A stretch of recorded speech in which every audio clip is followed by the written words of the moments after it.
자, 사실 요즘 정말 관심을 한 몸에 받고 있다라고 표현해도 이 과언이 아니겠습니다. 바로 우리 K방산 얘기예요.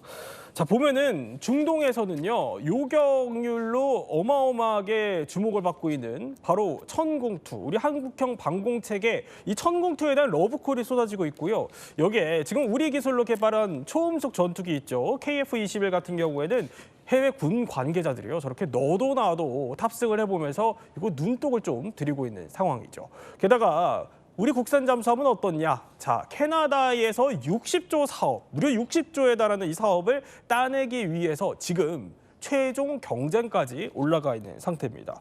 지금 이 얘기를 하게 되는 이유는 특히 이 천공투가 지금 중동에서 거의 난리예요. 빨리 달라고. 지금 줄 서 있죠. 예. 22년, 23년, 24년 순차적으로 계약을 했어요. 굉장히 규모가 커요. 22년도에는 UAE의 4.2조, 그다음에 23년에는 사우디, 네. 사우디의 4.3조, 그다음에 그 24년도에는 그 이라크에 또 3조 7천억 이렇게 계산했는데 이 계약을 했는데 네.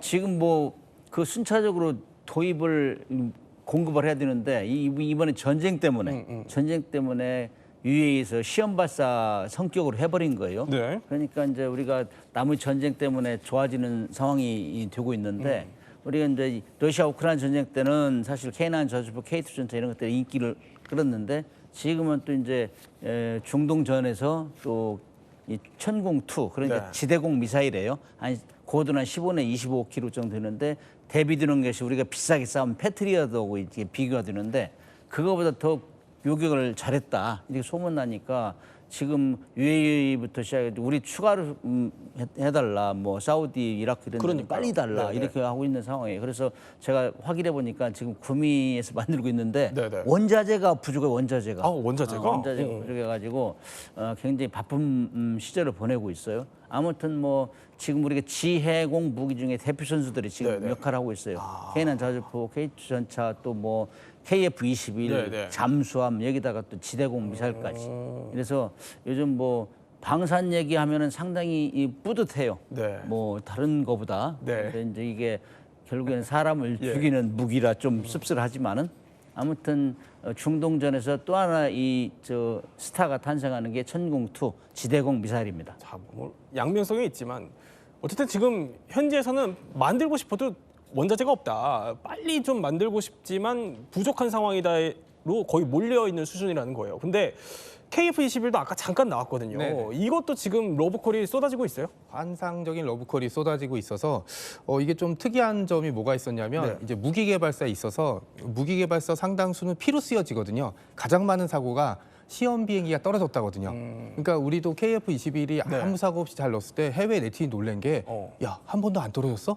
문제가 한 번도 없었던 거야? 조작이야?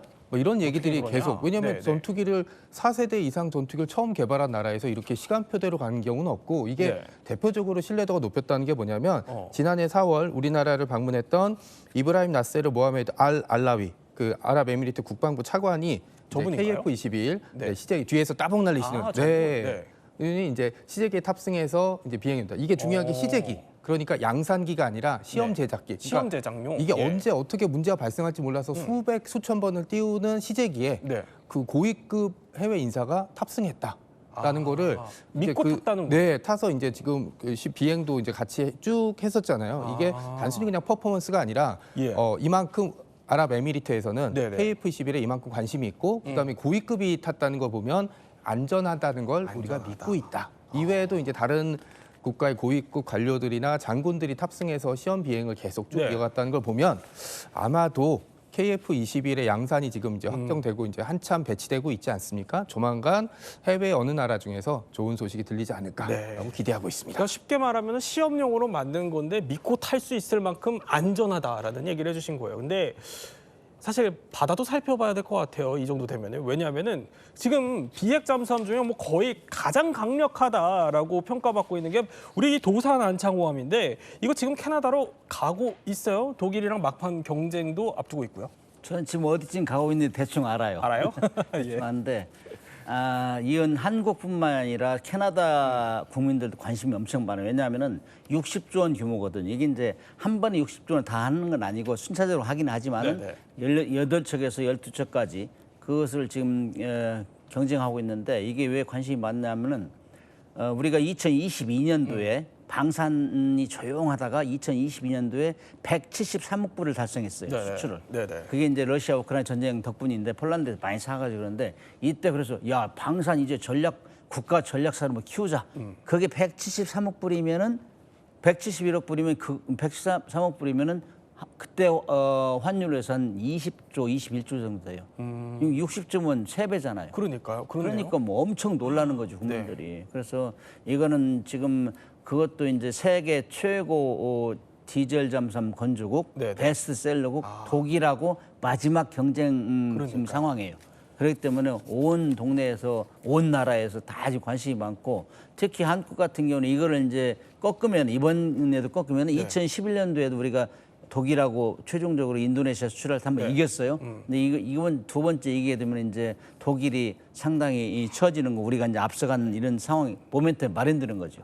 아니 근데 제가 듣기로 한 3월쯤인가요? 제안서는 일단 넣었다고 하고 결과는 뭐 이르면 한 6월쯤 나올 것 같다고 그러는데 어때요? 3월 2일 날 제안서 냈고 일부는 이제 또 추가적으로 토의하고 요구사항도 있고 그래요. 그러나 네네. 중요한 거는 이 디젤 잠수함의 탑 랭커 둘이 지금 붙어 있는데 예. 잠수함은 뭐 뒷전이고 성능 뒷전이고 산업 경제적인 면을 더 우선시하는 거예요. 이런 제안서는 저는 처음 봤어요, 여태까지. 예. 이렇게 제안서 내는 거는 제안 요구를 그렇게 냈다고. 20%는 잠수함 성능, 그다음에 나머지는 뭐 산업 경제적인 부분 하니까 네. 이거는 뭐 캐나다가 지금 이 잠수함 12척 사면서 산업 경제를 키우려고 하는 거 아니냐. 네. 그리고 그래서 이제 의아해하죠. 지금 이 기업들은 죽을 맛이에요. 이게 기본이 틀어졌기 때문에 네. 이거 제안서를 도대체 어떻게 써야 되느냐. 근데 거기서 원하는 건 전 국가적으로 우리한테 뭐 투자를 해라. 결론은 그거예요. 그렇기 때문에 지금 일부 저 기업들을 가서 네네. 거의 상주하다시피 하고 있고 그렇군요. 진을 빼고 있습니다. 정말 우리 정부 뭐 기업이 총공세를 펼쳐서 노력을 하고 있으니까 기대해 볼 만하겠죠. 지금 기대하라고 네. 지금 많은 사람들이 요구하고 그다음에 이제 뭐 제가 1월 달에 한번 그거 다녀왔는데 민신 탐방을 캐나다 다녀왔는데 아, 갔다 오셨군요. 그때만 해도 네네. 약간 불리하다 했는데 최근에 들어오는 거는 약간 호전되는 상태다. 이렇게 이제 얘기를 듣고 있고 그렇군요. 그다음에 이제 캐나다 같은 데는 이 기후를 통해서 뭐 에너지 개발 뭐 그다음에 그 뭐 수소 경제 이런 것도 키우려고 하고 있고 그걸 우리가 우리가 뭐 확약식도 했잖아요. 우리가 네네. 정부에서 기업이 하는 걸 우리가 딱 키핑해 주겠다. 이제 믿고 해라. 그런 차원에서 총력전 차원에서는 지금 독일보다 약간 앞선다. 그래서 약간 우위로 가는 상황이 아닌가 이렇게 판단하고 있어요. 또 이렇게 우리 해군 전문가이신 문근식 교수님이 쭉 지금 상황을 설명해 주셨어요. 이렇게 정말 어떻게 보면 파죽지세라는 단어가 어울릴 정도로 K방산이 커가고 있는데 유의미한 수치가 하나 나왔더라고요. 홍익범 편집장. 예. 우리가 이제 글로벌 무기 수출 점유율이 무려 4위에 올랐어요. 예, 그렇다는 얘기가 있더라고요. 예. 지금 국제 무기 수출 등을 이 규모를 추적하는 스톡홀름 국제평화연구소 시프리라고 있죠. 네네. 여기서 지금 데이터베이스를 한겨레에서 분석한 결과 지난해 우리나라 무기 수출이 월 6.0%로 집계가 됐습니다. 6%? 예, 이게 원래 예. 작년에 그러니까 2024년에 8위 3.6%였던 게 2025년에 4위 6%까지 올라갔다는 건데 지금 이대로면 1위는 뭐 당연히 뭐 단독 1위 미국이겠지만 네네. 42% 그다음에 프랑스 10%, 그다음에 이스라엘 7.8%인데 오. 바로 그 뒤로 그 다음이? 6% 우리나라가 됐다는 거죠. 사실 이게 우리나라에서 예. 이 4위로 오겠다고 약간 좀 장기 과제? 약간 이런 느낌으로 몇 년 전부터 추진해온 거긴 한데 네. 저 기준이 사실이라면은 네네. 저거는 뭐 어떤 우리 예상을 여러 해 원처 앞지른 건데 먼저 앞당긴. 그렇죠. 물론 이게 저게 집계 방식이나 여러 네네. 가지에 따라서 달라질 수 있기 때문에 뭐 액면 그대로 똑같이 받아들일 수 있냐는 약간 좀 의문이 있지만 네. 어쨌든 지금 저희 K방산이라는 게 요 4, 5년 사이에 굉장히 빨리 올라온 건 맞거든요. 네. 그런 면에서 보면은 정말 전통 강국들을 추월하고 지금 러시아나 독일은 확실히 제친셈이나 마찬가지거든요, 상장은. 오. 물론 뭐 또 추월 당할 수도 있지만 네네. 어쨌든 지금 안정적으로 6위, 8위, 10위권에 확실히 들어왔고 이제 6위, 7위권에도 뭐 안정적으로 안착할 수 있지 않냐. 그런 어떤 걸 보여주는 어떤 그런 데이터가 아닐까 그렇게 생각합니다. 이렇게까지 쭉 설명해 주신 걸 들어보니까 너무 자랑스럽고 앞으로 더 성장할 일밖에 없겠다라는 생각이 들어요. K방산. 그런데 사실 이쯤 되면 슬슬 궁금해지는 게 있어요. 뭐냐면 대체 이 K방산은 그럼 언제부터 시작된 거냐. 저희가 지금부터 그 뿌리를 한번 찾아가 보도록 하죠. 자, 이 시작은요. 사실 뭔가 이렇게 극비라는 단어 이게 쓰여 있는 쪽지 한 장에서 시작이 됐습니다. 그 쪽지에는요. 바로 국산 병기를 만들라. 이게요. 1971년 11월 박정희 전 대통령이 국방과학연구소라는 데에 이런 지시를 내렸다는 거예요. 이게 어떤 지시였던 거예요? 그 국산 병기를 만들어라 지시했는데 이때 당시에는 정말 우리가 미국 걸 다 받아서 네.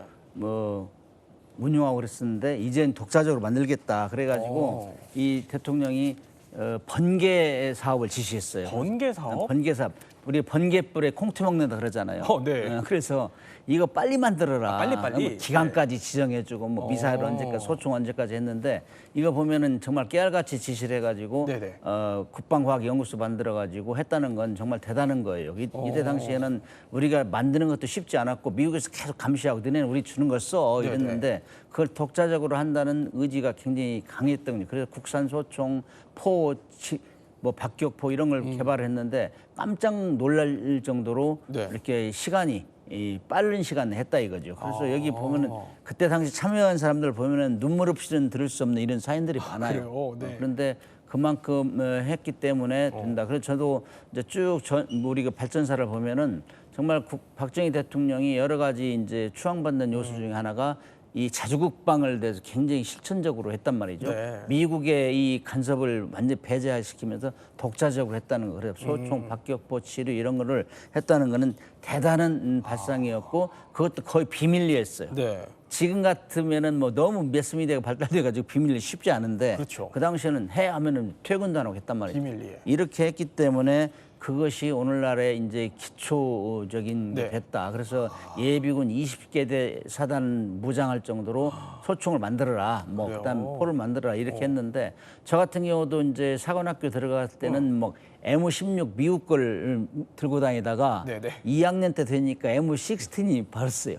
너무 가벼운 거야. 그거 M16 들고 다니다 엄청 M1 들고 다니는데 엄청 힘들어요. 뭐 구보하고 그러면 힘든데 네네. 우리 거 만들어 가지고 할 때 아주 이 보람을 그랬군요. 느꼈죠. 이게 이제 번개 사업부터 시작됐다 이렇게 얘기할 수 있죠. 그러니까 번개 사업이라는 게 아까 뭐 번개불에 콩 구워 먹는다고 하셨을 때 그 번개 그 연말까지 막 만들려고 지시를 빨리빨리 해라라고 내렸다는 건데 근데 이게 아무리 사실 생각해 보면 당시에 좀 미국한테 무기를 받던 시절이기 때문에 이게 아무리 대통령이 지시라고 해도 이걸 어떻게 뚝딱 만들 수 있을까 궁금했는데 아니 당시에 그 무기를 하나하나 조립을 그러니까 분해해가지고 이걸 조립해서 그런 식으로 만들었다고. 네, 이걸 전문 용어로 리버스 엔지니어링이라고 부르거든요. 그러니까 분해를 해서 예. 역설계를 한다는 건데 말은 되게 쉽죠.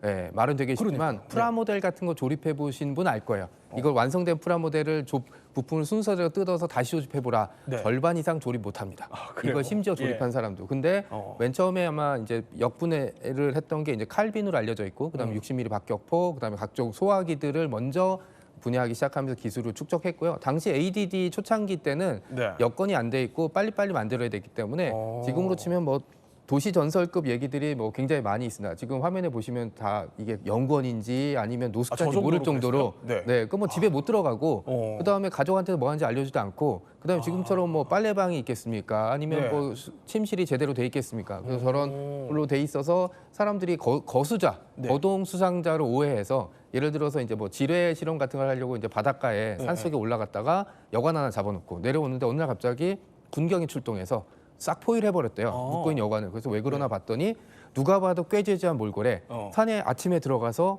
밤에 내려오고 그래서 수상하다. 내려오면서 사람들한테 뭐 네. 언제 터졌어?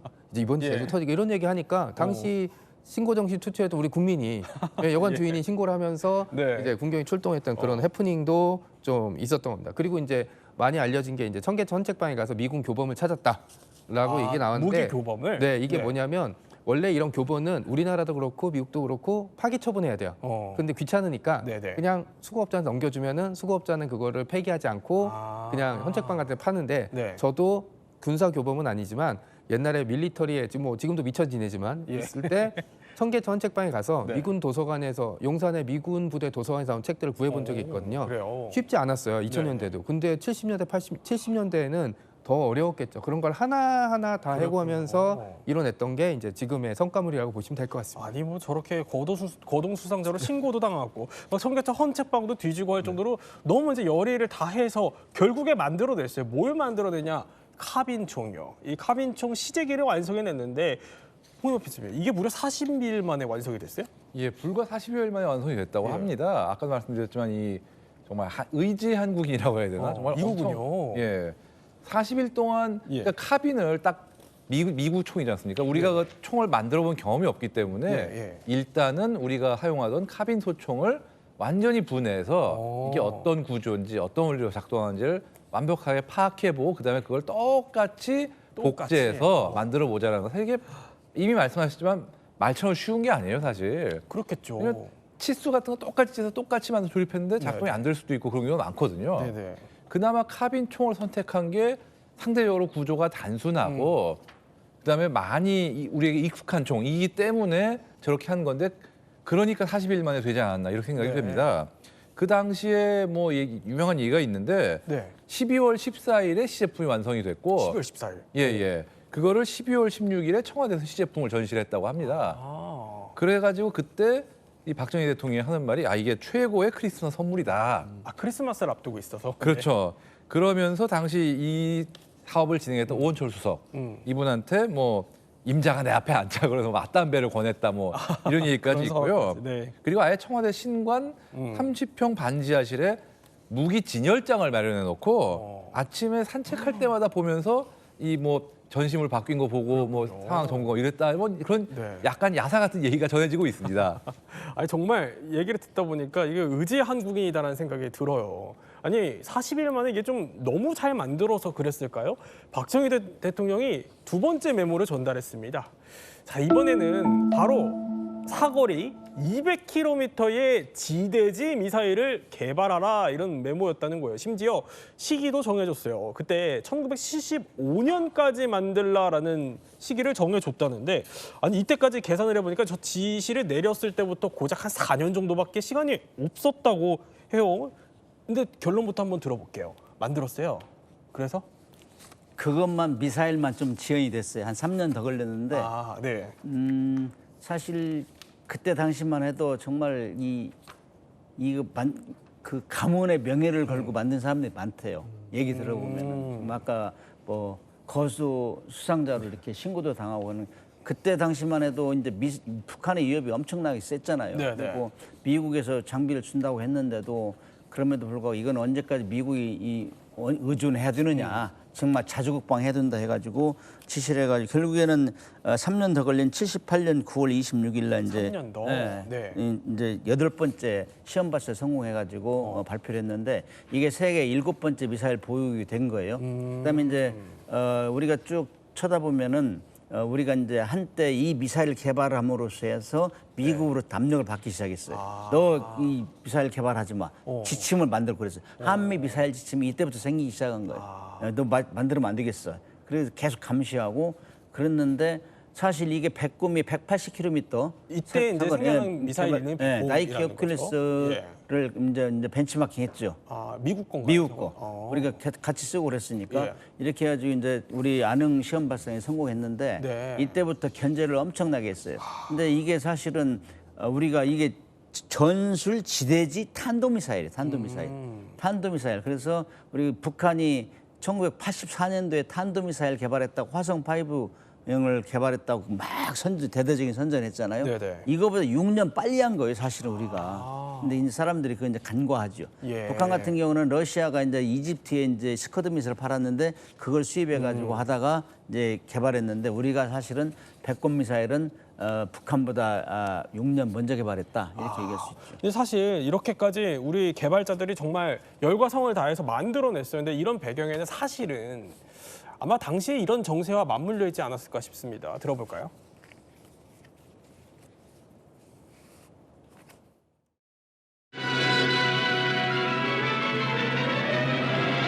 또한 시민들도 간첩 색출에 발벗고 나서 수상한 자를 보면 지체 없이 수사기관에 신고했습니다. 여기는 판문점. 이른바 돌아오지 않는 다리를 건너 푸에블로 호승무원 82명이 돌아왔습니다. 68년 1월 23일 동해 공해상에서 북한 괴뢰 강제로 납치된 지 만 11개월 만에 자유의 땅을 밟은 것입니다. 자, 이렇게 북한의 위협적인 그런 사건들이 생기다 보니까 이제 아무래도 우리도 우리 힘으로 스스로 지켜야겠다 이런 생각이 들었다는 거죠. 근데 게다가 이 무기를 우리가 직접 만들어야 되는 그 이유는요. 당시에 또 이런 일도 있었습니다.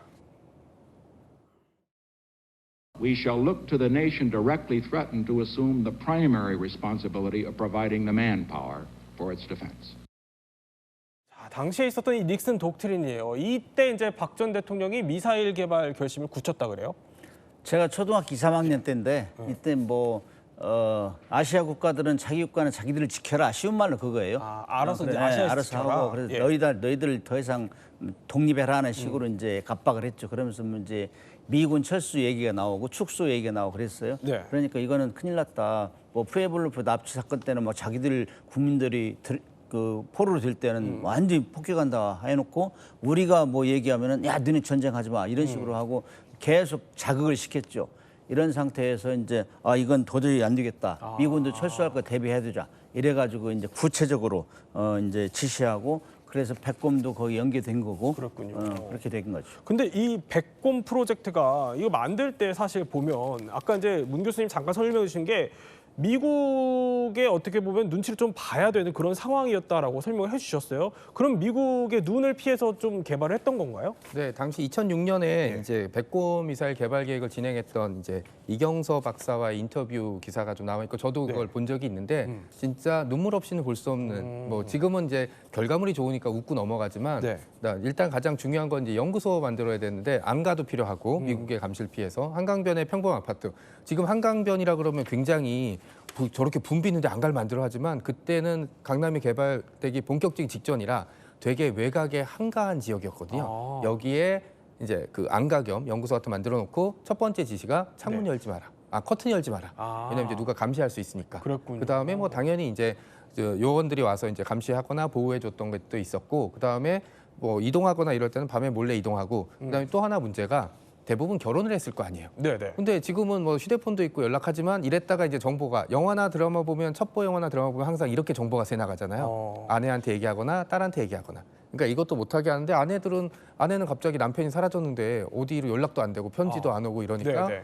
이 박사님이 이제 그 고위 관계자 모아놓고 나라를 위해서 중요한 일을 해서 해외 출장 가 있으니까 찾지 마라라는 식으로 이제 또 얘기까지 해주고 그리고 이제 가장 힘들었던 게 뭐냐고 얘기 나와 보니까 이제 그 더운데 이제 창문 못 열게 하니까 땀띠 나서 힘들었다 이런 얘기도 좀 전해지고 있습니다. 네. 근데 짧게 좀 궁금한 게 아까 이 백곰이라는 이름은 혹시 어디서 나온 거예요, 정 작가? 그러니까 이제 무기 프로젝트를 지을 때 이름이 나올 때 네. 독특하게 이름이 나올 때가 있거든요. 예를 들어서 미국 이제 소련의 어떤 무기 전투기나 전투기 같은 거 나왔을 때 예. 나토가 코드네임을 따로 지어주거든요. 뭐 미그 21은 피시배드 뭐 이렇게 하는데 뭐 크게 의미가 있지는 않아요. 그냥 직관적인데 백곰 미사일 같은 경우는 대략 이제 두 가지 의미가 하나 있거든요. 하나는 겨울에 연구할 때 연구원들이 밖에 나갔는데 저기 화면에 나온 것처럼 눈을 뒤집어 쓰고 딱 멀리서 보면은 저게 사람이야, 백곰이야. 약간 이런 이제 얘기들을 이제 하면서 이제 자기 연구원들이나 관계자들끼리 백곰 프로젝트, 백곰 미사일 이렇게 부르다가 이제 백곰이 이제 백곰 미사일이라고 이름이 이제 붙여져 버린 그런 케이스가 있습니다. 네. 그렇군요. 그리고 이제 네. 음악 하나가 지금 준비돼 또 있을까요? 있어요? 네, 또 하나가 있는데 지금 당시에 굉장히 유행했던 음악이 하나 있습니다. 음악이 하나 준비돼 있을까요? 네.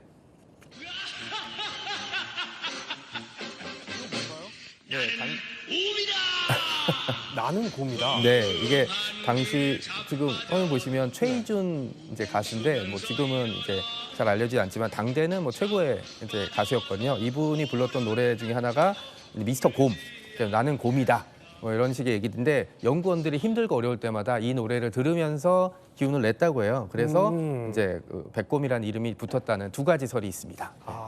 그런데 자 이렇게 미사일 이 백곰 개발에 저희가 직접 참여했던 안동만 소장님이라고 계세요. 저희가 이분에 대한 인터뷰를 저희가 직접 해봤습니다. 자, 이분이요. 어떤 분이냐면 이 미사일 개발에 직접 참여하셨던 분입니다. 한번 목소리 들어볼까요? 완전 해체하는 건 있을 수가 없잖아요. 전직 ADD 직원의 약 3분의 1을 없앴는데 그 팀이 나중에 아웅산 사태 나오고 난 뒤에 새로 사업계획 만들어라 하니까 구상해 박사라고 사업단장이 돼가지고 사람들을 끌어모으고 다시 시작을 하는데 또 원래 해둔 게 있거든요. 백고문 NHK1이라고 그러고 그다음에 NHK2로 바꾸면서 그때 일하던 사람들을 다시 모아가지고 현무라는 이름으로 84년부터 새로 시작을 했죠. 자, 이렇게 흩어졌던 사람들이 다시 모여서 역작을 또 만들고 이렇게 해서 마침내 탄생하게 된 그 무기.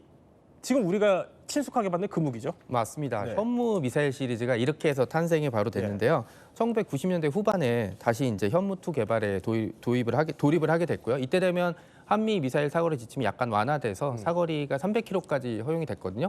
그 300km의 사정거리를 가진 이제 현무 미사일이 만들어지고 그 다음에 이제 계속 미사일 사거리 지침 개정이 되면서 네. 2012년에는 미사일 사거리가 최대 800km까지 늘어납니다. 네, 그때 유명한 농담이 하나 있는데 인터넷 밈이 하나 있는데 예. 야 우리가 미국이 야 한국 우리가 미사일 사거리 지침 800km 늘려줄게. 그러면 미사일 개발하는데 얼마 걸려? 하니까 한국 쪽에서 5 그런 거예요. 그래서 야 5년이면 너무 빠른 거 아니야? 했는데 네. 4, 3, 2, 1 하니까 뒤에서 미사일 훅 날아가는 그런 밈이 한번 나온 적이 있었거든요. 네. 이렇게 이제 사거리 지침이 개정될 때마다 여기에 맞춰서 미사일들을 또박또박 이제 개발을 하게 되면서 이제 계속 현무 시리즈가 발전이 됐고요. 그리고 이제 드디어 한미 미사일 사거리 지침이 완전히 없어진 다음에는 네. 이제 우리는 그런 거 사거리나 이런 거 전혀 관심 이제 제약이 없으니까 800km 이상의 이제 그 장거리 그다음에 탄도 무게도 거의 벙커버스터 수준으로 갖출 수 있는 현무 미사일들이 계속 이제 개발이 되고 실전 배치가 되고 있는 중입니다. 저렇게 현무 5까지. 네. 거의 뭐 괴물 미사일이다. 한국판 벙커버스터다라고 불리는 저 자랑스러운 현무 5. 오늘에 다다르기까지 이렇게 역사를 쭉 짚어본 겁니다. 그러면 이것도 궁금해요, 홍 편집장님. 실제로 이렇게 우리 국산 무기가 혹시 실전에서 그 위력을 보여줬던 사례들도 있나요? 아, 예, 있습니다. 바로 2010년 예. 11월에 있었죠. 북한의 연평도 포격 도발 사태. 당시에 우리 군의 연평도 지역의 해병대가 K9 자주포를 운용하고 있었거든요. 그런데 그 상황에서 갑자기 기습적인 포격을 당했기 때문에 네네. 준비가 안 된 상태였기 때문에 처음에는 그중 2문이 손상을 입긴 했습니다. 하지만 일단 인원들을 대피시켰다가 예. 13분 만인 14시 47분이었죠. 이때 포격을 개시합니다. 딱 세 문인데 예. 그 50발을 북한 쪽에 진지에 발사했고요. 그다음에 또 수리한 1문이 그러니까 4문이 나중에 한 문이 합류했으니까 총 4문이 북한에 이제 반격을 해서 이제 총 80발을 짧은 시간에 사격을 했습니다. 네. 이게 뭐 대응 시간이 13분 정도 걸렸으니까 이거는 문제가 있는 거야. 처음엔 그 얘기를 했지만 이게 기습을 당해서 네. 지금 뭐 일단 인원들부터 대피시켜야 했는 데다가 거기에 더해서 이 포 자체의 탄약이 적재되어 있지 않았던 상황이기 때문에 13분 만에 이렇게 대응을 했다는 건 굉장히 빨리 한 거고요. 네. 게다가 중요한 게 포격을 먼저 당했음에도 불구하고 손상을 입은 차량들은 그 해치가 출입문이 열려 있던 상태였기 때문에 파손이 된 거지 출입문이 닫혀 있던 차량들은 파손이 안 됐어요. 그러니까 그 원래 예정됐던 방어력도 충분히 검증이 된 거고요. 그랬군요. 그래서 오히려 그 사건 이후에 이 K9 자주포가 성능이 우수하구나라는 게 오히려 검증이 돼서 어떤 수출 시장에서 돌파구를 마련하는 계기 중에 하나가 됐다. 이런 평가를 받고 있습니다. 그렇군요. 또 이후에 이런 상황까지. 자, 정말 K방산 우리가 지금부터 시작해서 시작점까지 뿌리를 살펴봤는데 앞으로 더 성장할 일만 남았다 이런 생각이 또 드는군요. 자, 세 분과 함께 K방산의 그 뿌리에 대해서 이야기 나눠봤습니다.